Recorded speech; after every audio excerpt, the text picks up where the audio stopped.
नमस्कार, आवाज समाचार देख रहे हैं आप और आपके साथ मैं हूं स्मिता रशाल। वक्त हो गया 7 बजे की तमाम अहम और बड़ी खबरों का, जिस पर करेंगे नजर। लेकिन उससे पहले नजर इस वक्त की हेडलाइंस पर। दिल्ली में शराब स्कैम में अब रडार पर केजरीवाल। पूछताछ के लिए 2 नवंबर को ईडी ने बुलाया। अब बोली पार्टी खत्म करना चाहती है मोदी सरकार। बीजेपी बोली घोटाले में केजरीवाल भी शामिल। कई विपक्षी नेताओं को एप्पल से फोन हैकिंग का अलर्ट। मोदी सरकार पर लगाया जासूसी का आरोप। अश्विनी वैष्णव ने दिया जांच के आदेश। एप्पल ने अपने बयान में नहीं लिया किसी का नाम। फिर निफ्टी एक्सपायरी के दिन बाजार में उतार चढ़ाव। सेंसेक्स और निफ्टी गिरावट के साथ बंद। रियलिटी, पीएससी, फर्टिलाइजर शेयरों में खरीदारी। Mid cap small cap index बढ़त पर बंद। फार्मा, बैंकिंग, आईटी शेयरों में बिकवाली। Israel did not start this war. Israel did not want this war. But Israel will win this war. Hamas के खात्मे तक जंग जारी रखने पर अड़ा इजरायल। नेतन्याहू ने किसी भी तरह के युद्ध विराम से किया इनकार। प्रधानमंत्री नरेंद्र मोदी ने मेरी माटी मेरा देश अमृत कलश यात्रा के समापन कार्यक्रम में किया शिरकत। माथे पर लगाया देश की मिट्टी का तिलक। मेरे युवा भारत पोर्टल को भी किया लॉन्च।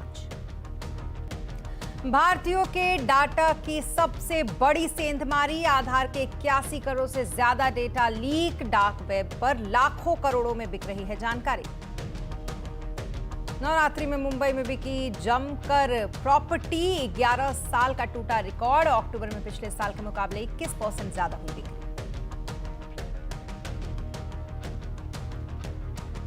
खबरों की शुरुआत मेरी माटी मेरा देश से, जहां प्रधानमंत्री नरेंद्र मोदी ने दिल्ली के कर्तव्य पथ पर इस कार्यक्रम के समापन में हिस्सा लिया, जहां उन्होंने देश भर से लाई गई मिट्टी को भारत कलश में डालकर वीरों और वीरांगनाओं को श्रद्धांजलि दी। पीएम ने यहां पर मेरा युवा भारत पोर्टल भी लॉन्च किया। तो वहीं पीएम ने इससे पहले इस यात्रा की एक डिजिटल प्रदर्शनी देखी। यहां देश भर के गांवों से 8,500 अमृत कलश में मिट्टी भरकर दिल्ली लाया गया था और 30 अक्टूबर को कर्तव्य पथ के पास रखे हुए एक भारत कलश में से इकट्ठा किया गया था।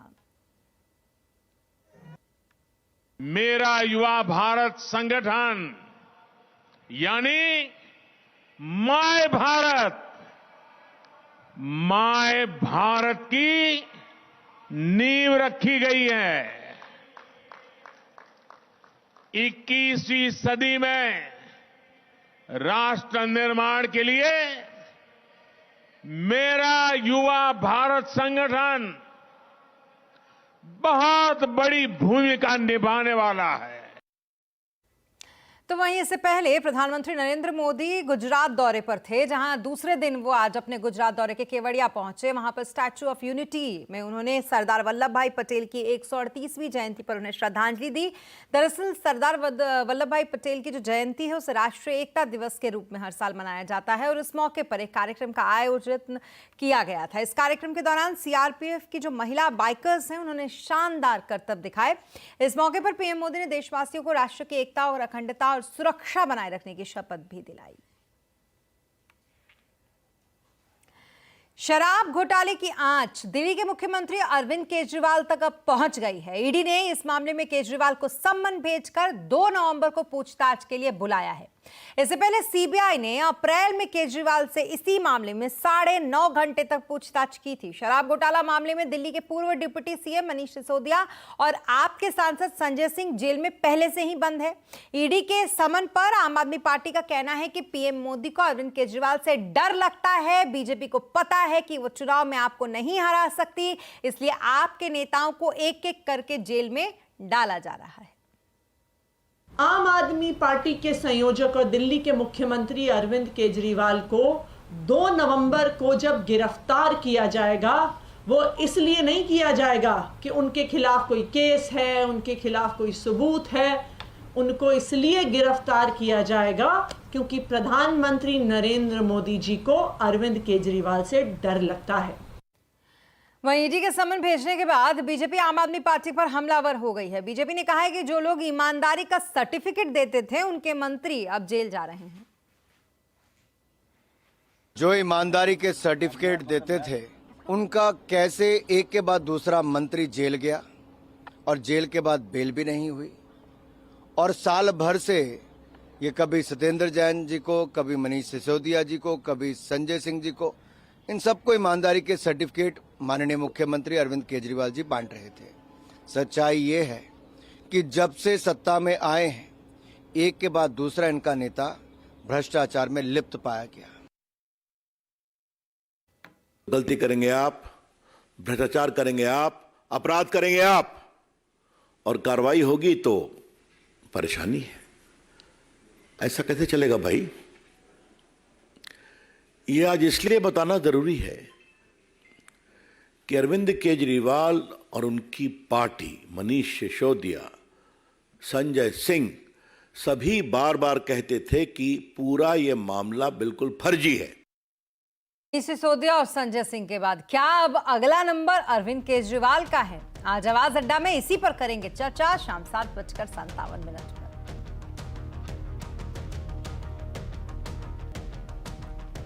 और फोन के जरिए विपक्षी नेताओं की जासूसी को लेकर एक बार फिर से सियासी घमासान छिड़ गया है। दरअसल कई विपक्षी नेताओं ने यह दावा किया है कि उनके आईफोन पर एप्पल की तरफ से एक वार्निंग मैसेज आया है जिसमें स्टेट स्पॉन्सर्ड अटैक का दावा किया गया है। कांग्रेस के नेता शशि थरूर, केसी वेणुगोपाल, पवन खेड़ा के अलावा टीएमसी की सांसद महुआ मोइत्रा, उद्धव गुटकी, शिवसेना की प्रियंका चतुर्वेदी, एआईएमआईएम सांसद असदुद्दीन ओवैसी समेत कई नेताओं ने इसके स्क्रीनशॉट शेयर किए हैं। विपक्षी नेताओं का यह आरोप है कि सरकार उनके फोन और ईमेल को हैक करने की कोशिश कर रही है। बाद में राहुल गांधी ने एक बाकायदा इसके लिए प्रेस कॉन्फ्रेंस किया और इस पर मोदी सरकार पर विपक्षी नेताओं की जासूसी कराने का आरोप भी लगाया। पावर किसी और के हाथ में है, अदानी जी के हाथ में है। जैसे ही हम अदानी जी को टच करते हैं,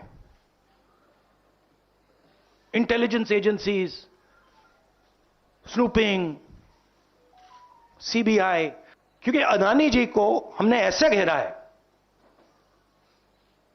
तोते को हमने ऐसा पकड़ा है कि वो बच के नहीं निकल सकता है। और इसीलिए सारा का सारा हो रहा है डिस्ट्रैक्शन पॉलिटिक्स। इस तरह का मैसेज कंपनी के माध्यम से मोबाइल पर पहुंचा है और ये जो मैसेज बता रहा है कि आपका स्टेट एजेंसी या स्टेट की तरफ से हैक किया जा रहा है। डेमोक्रेसी में, लोकतंत्र में आज़ादी और आपकी प्राइवेसी को भी ये किस लिए उसको ख़त्म करना चाहते हैं? आखिरकार जासूसी किस लिए? तो मैं बस यही कहना चाहूंगी, पेगासस का किस्सा हो चुका, उसको खारिज करने की पूरी कोशिश की गई, पार्लियामेंट में उस पर चर्चा नहीं हुई। अदानी के भ्रष्टाचार पे कोई चर्चा नहीं हो रही है। उनके बचाव के लिए इस तरीके के कार्यक्रम हो रहे हैं। सब जानते हैं कि ऑपोजिशन में कौन वोकल वॉइसेस हैं और ऑपोजिशन के ही एमपीज को ये मैसेज आ रहे हैं, तो यानी ये लार्ज स्केल सर्वेलेंस हो रहा है जो स्टेट प्रायोजित है। ये बड़ी गंभीर बात है। ये देश की प्रजातंत्र की नींव पे चोट करने वाली बात है और ये आरोप कोई पहली बार नहीं लग रहा है। पहले भी पेगासस का आरोप इस सरकार पे लगा है कि इन्होंने इजरायली कंपनी से एक सॉफ्टवेयर खरीदा जिससे इन्होंने बड़े बड़े अफसरों की, पत्रकारों की और नेताओं की जासूसी की। इसकी सफाई केंद्र सरकार को देनी चाहिए। ये हो क्या रहा है? डिजिटल दुनिया बना रहे हैं और पर इन्वेसिव पॉलिटिक्स के तहत क्या देखना चाहते हैं कौन किससे बात कर रहा, क्या बात कर रहा। इस बीच जो आईफोन बनाने वाली कंपनी एप्पल है, उसने बयान जारी करके कहा है कि हम लोग के नोटिफिकेशन में किसी का नाम नहीं ले रहे हैं। हमें ये नहीं बताना है कि हमला किस कारण से हुआ है। इससे हमला करने वाला जो है वो सतर्क हो जाएगा और अपनी रणनीति ये बदल लेंगे। ये नकली अलर्ट भी हो सकता है। ये बयान एप्पल की तरफ से दिया गया है। विपक्षी नेताओं के आरोपों पर टेलीकॉम मंत्री अश्विनी वैष्णव ने कहा कि सरकार ने इस मामले की जांच शुरू कर दी है और सरकार इसकी तह तक जाएगी। उन्होंने विपक्षी नेताओं पर ध्यान भटकाने की राजनीति करने का आरोप भी लगाया। सरकार इस मुद्दे पर बहुत कंसर्न्ड है और इस मुद्दे के तह तक जाएंगे। हमने इसमें इन्वेस्टिगेशन ऑर्डर कर दिया है ऑलरेडी। जो लोग देश की प्रगति को पचा नहीं पा रहे, जो लोग देश को ऊपर बढ़ते हुए देख नहीं सकते, वो लोग डिस्ट्रैक्शन पॉलिटिक्स कर रहे हैं और केवल उनके मन में इतना है कि जिस तरह से भारत प्रधानमंत्री श्री नरेंद्र मोदी जी के नेतृत्व में विश्व में अपना नाम आगे कमा रहा है, उसको वो डिस्ट्रैक्ट करे और उससे लोगों का ध्यान भटकाए। और अब बात करेंगे बाजार की, जहां आज फिर निफ्टी एक्सपायरी के दिन बाजार में उतार चढ़ाव रहा। इसी के साथ बाजार गिरावट पर बंद हुआ। सेंसेक्स 338 अंक गिरकर 63,875 पर बंद हुआ, तो वहीं निफ्टी 61 अंक गिरकर 19,080 पर बंद हुआ। सबसे ज्यादा खरीदारी रियलिटी, पीएससी, फर्टिलाइजर शेयरों में रही, तो वहीं फार्मा, बैंकिंग और आईटी शेयरों में आज बिकवाली देखी गई। मिड कैप से ज्यादा लार्ज कैप के वैल्यूएशन बेहतर लग रहे हैं, ऐसा कहना है टाटा म्यूचुअल फंड के सीआईओ राहुल सिंह का। उन्होंने आगे ये भी कहा कि छोटे बैंकों से ज्यादा बड़े बैंक बेहतर कर सकते हैं, इसलिए निवेशक बड़े बैंकों में निवेश करें। जो लार्ज कैप का जो स्पेस है उसकी जो वैल्यूएशन है वो मिड कैप और स्मॉल कैप के मुकाबले थोड़ी सी ज़्यादा रीजनेबल लग रही है, तो थोड़ा हमने लार्ज कैप की तरफ अपना झुकाव बढ़ाया है सितंबर अक्टूबर में। फंडामेंटल में अगर मैं देखूं तो एक दौर ये था जिसमें कि mid and small cap banks ने बहुत अच्छा किया। अब जो है वहाँ रिस्क बढ़ रहे हैं, वैल्यूएशंस भी बढ़ गई हैं, रिस्क भी बढ़ रहे हैं अनसिक्योर्ड लेंडिंग वगैरह में। तो मेरा मानना यह है कि फंडामेंटल तरीके से अगर देखा जाए तो लार्ज कैप बैंक्स ज़्यादा रीजनेबल लग रहे हैं आज के दिन में, और रिस्क भी काफ़ी कम है उसमें compare to mid and small caps. So दोनों तरीके से अगर मैं एक साल का व्यू लूँ तो मुझे लगता है कि लार्ज कैप बैंक्स वापस से आउट परफॉर्म कर सकते हैं mid and small cap banks को। और अब बात इजराइल हमास जंग की।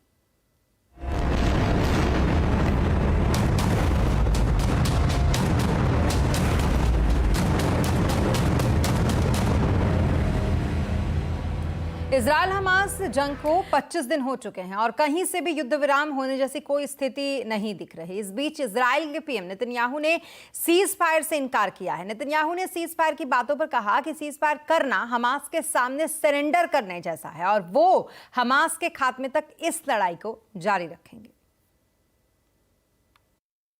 Israel did not start this war. Israel did not want this war. But Israel will win this war. I want to make clear Israel's position regarding a ceasefire. Israel will not agree to a cessation of hostilities with Hamas after the horrific attacks of October 7th. Calls for a ceasefire are calls for Israel to surrender to Hamas, to surrender to terrorism, to surrender to barbarism. That will not happen. Ladies and gentlemen, the Bible says that there is a time for peace and a time for war. This is a time for war for our common future. Today we draw a line between the forces of civilization and the forces of barbarism. It is a time for everyone to decide where they stand. Israel will stand against the forces of barbarism until victory. और अब स्कूली बच्चों को internet के बारे में भी पढ़ाया जाएगा। इसके लिए दूरसंचार विभाग ने डिपार्टमेंट ऑफ स्कूल एजुकेशन से सिफारिश की है। इसके अलावा बच्चों के लिए सुरक्षित इंटरनेट देने के लिए कंपनियों को जागरूक भी करना होगा। डिटेल लेते हैं इस खबर पे असीम मनचंदा से। असीम, बताएं जरा, इंटरनेट पर टेलीकॉम डिपार्टमेंट ने क्या सिफारिश दी है? देखिए, आजकल बच्चे मोबाइल और इंटरनेट का इस्तेमाल धड़ल्ले से कर रहे हैं। कई बार उनके सामने ऐसा कंटेंट आता है जो उनके लिए हार्मफुल भी हो सकता है। इसको लेकर के सरकार काफी सचेत है। दूरसंचार विभाग ने सभी स्टेक होल्डर के साथ एक बैठक बुलाई थी। इस बैठक के बाद दूरसंचार विभाग ने कई सिफारिशें जारी की हैं। सबसे पहले तो दूरसंचार विभाग ने डिपार्टमेंट ऑफ एजुकेशन से कहा है कि आप अपने कोर्स कंटेंट के अंदर बदलाव कीजिए, आप इसको अपनी जानकारी इंक्लूड कीजिए ताकि बच्चे किस तरह से रिस्पॉन्सिबल तरीके से इंटरनेट को सर्व कर सकते हैं, किस तरह से वो सुरक्षित रह सकते हैं। ऐसा उनके सिलेबस में बदलाव किया जाना चाहिए, ऐसा उनको पढ़ाया जाना चाहिए। दूसरी सबसे बड़ी बात, जो टेलीकॉम कंपनियां हैं वो जब भी किसी सब्सक्राइबर को सिम कार्ड बेचें या उनके घर पे फाइबर कनेक्शन लगाए तो उनके माता पिता को जरूर बच्चों को लेकर के जागरूक करें कि किस तरह से वो पेरेंट कंट्रोल अपने इंटरनेट के ऊपर रख सकते हैं, कौन कौन सी सावधानियां उनको बरतने की जरूरत है। तीसरी कि जो IT मंत्रालय है उससे कहा है कि आप ऐसा कोई सॉफ्टवेयर तैयार कीजिए जिसे मोबाइल, कंप्यूटर, लैपटॉप में लगाया जा सके और पेरेंट्स उसको कंट्रोल कर सकें। ये सॉफ्टवेयर मुफ्त में उपलब्ध होना चाहिए ताकि बच्चों को हार्मफुल कंटेंट से दूर रखा जाए। इतना ही नहीं, जो NCPCR है उनसे भी कहा है कि आप टास्क फोर्स बनाइए और इस दिशा में जब बच्चों को जागरूक करने की दिशा में काम कीजिए ताकि बच्चों को इंटरनेट पर होने वाले हार्मफुल कंटेंट से दूर रखा जा सके, उनको इंटरनेट साफ और सुरक्षित तरीके से वो उसका इस्तेमाल कर पाए। जी, बहुत शुक्रिया तमाम डिटेल्स के लिए असीम आपका। और अब बात करेंगे IRDAI का, क्योंकि इंश्योरेंस रेगुलेटर यानी कि IRDAI ने इंश्योरेंस कंपनियों के लिए एक नया निर्देश जारी किया है। इसके तहत इंश्योरेंस कंपनियों को पॉलिसी से संबंधित जो जानकारी है वो आसान भाषा में देनी होगी, जिससे कि जो पॉलिसी होल्डर्स होते हैं उनको समझने में ज़्यादा दिक्कत ना हो। खबर पे डिटेल लेते हैं आलोक से। आलोक, बताएं ज़रा क्या कुछ कहा गया है इस गाइडलाइन में IR की तरफ से। बिल्कुल, देखिए आमतौर पर जो इंश्योरेंस पॉलिसी के पेपर्स होते हैं उन्हें पढ़कर आम ग्राहकों को बहुत कुछ ज्यादा आइडिया नहीं लगता कि इसमें क्या क्या टर्म्स एंड कंडीशंस है और क्या क्या मिल सकता है, क्या क्या कवरेज में शामिल है और क्या क्या कवर में शामिल नहीं है। इसी चीज को देखते हुए जो इंश्योरेंस रेगुलेटर IRDAI है उसने 1 जनवरी से सभी इंश्योरेंस कंपनियों को निर्देश दिया है कि नए कस्टमर इंफॉर्मेशन शीट के मुताबिक जितनी भी जानकारियां जरूरी हैं, बेसिक जानकारियां, उनको आसान भाषा में ग्राहकों को मुहैया कराएं ताकि ग्राहकों को इसे समझने में दिक्कत ना हो। दरअसल कई सारे ग्राहकों की तरफ से जो इंश्योरेंस रेगुलेटर है उसके पास शिकायत गई थी कि बहुत सारी जो इंश्योरेंस कंपनियां हैं वो हिडन तरीके से चीजों को अपने पॉलिसी के पेपर्स में लिखती है, क्योंकि जब क्लेम लेने का समय आता है तो उस वक्त बहुत सारी कंपनियां इसको रिजेक्ट कर देती हैं। लिहाजा इससे काफी सारा एक तरह से मतभेद होता है ग्राहक और इंश्योरेंस कंपनियों के बीच में। इसी को देखते हुए जो इंश्योरेंस रेगुलेटर ने सभी कंपनियों को निर्देश दिया है कि 1 जनवरी से जो नया कस्टमर इंफॉर्मेशन शीट उन्होंने लागू किया है उसमें तमाम ये जो जानकारियां हैं, बेसिक इंफॉर्मेशन है और साथ ही साथ इस तरह की जो जरूरी जानकारियां हैं उसे ग्राहकों को आसान भाषा में मुहैया कराएं ताकि ग्राहकों को समझने में कोई दिक्कत ना हो। जी, बहुत शुक्रिया तमाम डिटेल्स के लिए आपका आलोक।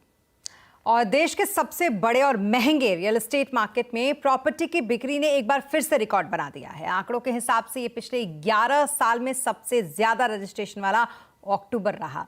अगर पिछले साल से तुलना करें तो इस अक्टूबर 21% ज्यादा रजिस्ट्रेशन हुआ है। रजिस्ट्रेशन विभाग ने आज जारी हुए आंकड़ों के मुताबिक मुंबई में अक्टूबर में 10,244 प्रॉपर्टी रजिस्टर की गई है। राज्य सरकार को इससे करीब 810 करोड़ रुपए की कमाई हुई है। तो वहीं पिछले साल अक्टूबर में 8,422 रजिस्ट्रेशन हुए थे। इस साल सबसे ज्यादा रजिस्ट्रेशन नवरात्रि के दौरान 15 से 23 अक्टूबर के बीच में हुए हैं, जब 3,343 प्रॉपर्टी का रजिस्ट्रेशन किया गया है। हालांकि सितंबर के मुकाबले अक्टूबर में रजिस्ट्रेशन में कमी देखने को मिली है। सितंबर में मुंबई में जो प्रॉपर्टी थी 10,694 इनका रजिस्ट्रेशन किया गया था। और यहाँ रुकेंगे एक छोटे से ब्रेक के लिए, लेकिन ब्रेक के बाद जल्द होंगे हाजिर। आप बने रहे हमारे साथ। स्वागत है। और अगर इस वक्त आप ये खबर देख रहे हैं तो थोड़ा सावधान हो जाइए, क्योंकि हो सकता है कि आप भी देश के अब तक के सबसे बड़े डेटा चोरी का शिकार बने हो। जी हाँ, एक चौंका देने वाला खुलासा हुआ है। ये बात सामने आई है इस खुलासे में कि देश के 81 करोड़ से ज्यादा लोगों का जो आधार डेटा है वो चोरी हो गया है। लेकिन अब अगर ऐसा हो गया है तो आप अपने डेटा की आगे सुरक्षा कैसे कर सकते हैं, ये जानने के लिए रोहन है हमारे साथ। रोहन, ये पूरा मामला क्या है और क्या ये पता लगाया जा सकता है कि मेरा डेटा चोरी हुआ है या नहीं? हमारा आधार ही हमारी पहचान है, लेकिन डेटा लीक के एक बड़े मामले के सामने आने के बाद इसे लेकर चिंता भी आ गई है। दरअसल अमेरिकी cyber security firm reach security की एक रिपोर्ट के मुताबिक डार्क वेब पर करीब 81 करोड़ भारतीयों की आधार संबंधी जानकारियां बिक रही हैं। और सिर्फ आधार नंबर नहीं, बल्कि नाम, पता या फिर फादर्स नेम या फिर मोबाइल नंबर, इस तरह की तमाम जानकारियां कौड़ियों के भाव बिक रही हैं। इस बात की आशंका जताई जा रही है कि ICMR के डेटाबेस से ये जानकारियां चुराई गई हैं। तो क्या ऐसा कुछ है जिससे हम अपनी आधार की जानकारियों को बचा सकते हैं? क्या हम ये पता कर सकते हैं कि हमारी जानकारी उस डेटाबेस में है या नहीं? तो फिलहाल इसको पता करने का कोई तरीका नहीं है, लेकिन आगे के यूज के लिए आप अपनी आधार की जो जानकारियां हैं उसको आप जरूर कुछ तरीकों से बचा सकते हैं या फिर प्रोटेक्ट कर सकते हैं। चलिए, ये तो अभी इसकी पूरी जानकारी नहीं है कि किसका डेटा चोरी हुआ है किसका नहीं, लेकिन अगर इस तरीके की घटना हो गई हो तो क्या तरीका है जिससे हम अपने डेटा को सुरक्षित रख सकते हैं? आधार जानकारियों को बचाने का एक तरीका है बायोमेट्रिक लॉक करना। इसमें अगर किसी व्यक्ति के पास आपका आधार नंबर आ भी जाता है तो वो आपकी बायोमेट्रिक का इस्तेमाल नहीं कर सकता है और उसे किसी भी तरह के ऑथेंटिकेशन के लिए इस्तेमाल नहीं किया जा सकता। इसके लिए आपको करना क्या होगा, इसके लिए आपको UIDAI के वेबसाइट पे जाना पड़ेगा और उसके बाद आधार सर्विसेज का जो सेक्शन है वहां पे लॉक अनलॉक बायोमेट्रिक का आपको ऑप्शन देने का। आप 12 अंकों का जो अपना आधार नंबर है वो देंगे और उसके साथ ही एक सिक्योरिटी कोड भी आपको उसमें देना पड़ेगा। उसके बाद आपके पास OTP का ऑप्शन आएगा और जैसे ही आप सेंड OTP करते हैं आपको एक OTP दिया जाएगा और इसके बाद आपको फिर से एक लॉगिन करना पड़ेगा। जब आप 4 अंकों का सिक्योरिटी कोड दर्ज करते हैं तो फिर आपके पास इनेबल बायोमेट्रिक लॉक का एक ऑप्शन आएगा। जैसे ही आप इस बटन को क्लिक करते हैं आपका आधार बायोमेट्रिक लॉक हो जाएगा और इसका कोई भी गलत इस्तेमाल अब नहीं कर सकेगा। जी, बहुत शुक्रिया तमाम डिटेल्स के लिए आपका, रोहन। और दिल्ली में प्रदूषण का सबसे बड़ा विलेन पराली है, लेकिन अब दिल्ली का एक स्टार्टअप पराली से प्लाईवुड बना रहा है। ये स्ट्रॉ कल्चर इको नाम के इस स्टार्टअप का दावा है कि उनका जो प्रोडक्ट है ये फायर रेजिडेंट है। इसके अलावा हमारे संवाददाता आलोक प्रियदर्शी ने स्टार्टअप के फाउंडर से खास बातचीत की, आप भी सुनिए। कि ये जो क्रॉप वेस्ट से बना हुआ है, ये आइडिया कहाँ से आया और इसका ये कहाँ यूज हो सकता है? अगर हम पराली को कंप्रेस करें जैसे प्लाईवुड होता है लकड़ी काटने के बजाय, तो हम उसका एक ग्रीन ऑल्टरनेटिव मटेरियल बना सकते हैं। और पराली जलने के बजाय अगर किसान को हम जलने और उसको निकालने के खर्चे से ज्यादा पैसा दें तो वो जलाना क्यों चाहेगा? कोई भी नहीं चाहेगा। तो उस पॉइंट ऑफ व्यू से हमने 2018 में कंपनी स्टार्ट की और 2020 से हम कमर्शियली मार्केट में सेल कर रहे हैं। हम कॉर्पोरेट ऑफिस, स्कूल, हॉस्पिटल में ये प्रोडक्ट देते हैं जो बाकी मटेरियल की जगह इंटीरियर में दीवार, फॉल सीलिंग और अकूस्टिक्स के एप्लीकेशन में यूज होता है। तो आपके स्टार्टअप का नाम है स्ट्रॉ स्ट्रक्चर इको, लेकिन मैं जानना चाहता हूं कि जो ये पराली होती है उससे किस तरह से आप लोगों ने इसको यूनिक तरीके से इस्तेमाल किया है? तो हमारा प्रोसेस ये है कि हम ट्रांसपोर्टेशन से कार्बन डाइऑक्साइड एमिशन बहुत कम करना चाहते हैं। इसलिए जो हमारी फैक्ट्री है हम उससे 50 किलोमीटर के रेडियस पे अपने फार्मर्स से ये सारा रॉ मटेरियल लेते हैं और एक पैनल में, सारे इन पैनल्स में 95 to 96% स्ट्रॉ है और फिर हमारा थोड़ा सा बाइंडर है जिनके दोनों को मिक्स करके और हाई प्रेशर पे इनको कंप्रेस किया जाता है ताकि वो बहुत अच्छी टेक्निकल स्ट्रेंथ दें, ज्यादा मजबूती दें, आग से बचाने का ज्यादा उनकी ताकत हो एज कम्पेयर टू कोई भी और मटेरियल जो इंटीरियर में यूज होता है। ये फायर रेजिस्टेंस भी है इसका मतलब? फायर रेजिस्टेंस इसका और किसी भी मटेरियल से सबसे ज्यादा है। और बात अयोध्या की, जहां पर 22 जनवरी को दिन में 12:20 पर रामलला गर्भगृह में विराजमान होंगे। 17 जनवरी से ही सभी कार्यक्रमों की यहां पर शुरुआत हो जाएगी और मंदिर आम जनता के लिए 22 जनवरी शाम या 23 जनवरी की सुबह से खोल दिया जाएगा। एक दिन में यहां पर 1 लाख लोगों के दर्शन करने की उम्मीद है। इसी सिलसिले में अयोध्या के महंत स्वामी गोविंद देव गिरी महाराज से खास बातचीत की हमारी सहयोगी प्रीति सोमपुरा ने, आप भी देखें। अयोध्या की पावन भूमि में राम लल्ला का जो मंदिर जो है वो बन चुका है और आखिरकार जो है उसकी तारीख भी आ गई है 22 जनवरी के दिन। इस वक्त हमारे साथ में गोविंद देव गिरी महाराज साथ में है, हमारे जो राम जन्मभूमि ट्रस्ट से हैं। स्वामी जी, बताइए कि किस तरीके से ये पूरा समारोह होगा, किस तरीके से तैयारी फिलहाल चल रही है इसको लेकर? भगवान श्री राम जी की कृपा है कि प्रयास करते हुए हम लोग इस पड़ाव तक पहुंच चुके हैं। अब हम सब लोगों को प्रतीक्षा है भगवान श्री राम लला के अपने भव्य दिव्य स्थान में विराजमान होने की, और उसके लिए बहुत बड़ा मंथन किया गया और देश के उत्तम ज्योतिषियों से संपर्क करके और उसके लिए तिथि 22 जनवरी की निश्चित की गई है। 22 जनवरी के मध्याह्न में लगभग 12:20 के आसपास भगवान श्री रामलला अपने स्थान पर विराजमान होंगे। उस समय का नक्षत्र पड़ता है मृगशीर्ष नक्षत्र। इस तिथि का सभी प्रकार से हम लोगों ने विचार किया, छानबीन की और देश के मूर्धन्य 7 ज्योतिषियों का संपर्क करके इसका निर्धारण किया गया है। हम लोगों ने तो इसके अलावा भी कुछ अन्य दिन भेजे थे, लेकिन हमारा आग्रह था कि जो चयन किए हुए मुहूर्त है उनमें यह सर्वश्रेष्ठ है, इसका स्वीकार हमारे माननीय प्रधानमंत्री जी करें, और उन्होंने उसी प्रकार उसका स्वीकार किया है। अभी अभी हम लोग 25 अक्टूबर के दिन उनसे प्रार्थना करने के लिए गए थे कि वे स्वयं पधार करके उनकी उपस्थिति में उनके मंगल कर कमलों से भगवान रामलला की स्थापना हो, इसका उन्होंने स्वीकार किया और तिथि का भी अब उन्होंने निश्चय कर लिया है। और इसी के साथ इस बुलेटिन में फिलहाल इतना ही, लेकिन खबरों पर लगातार अपडेट के लिए आप बने रहें CNBC आवाज के साथ। नमस्कार।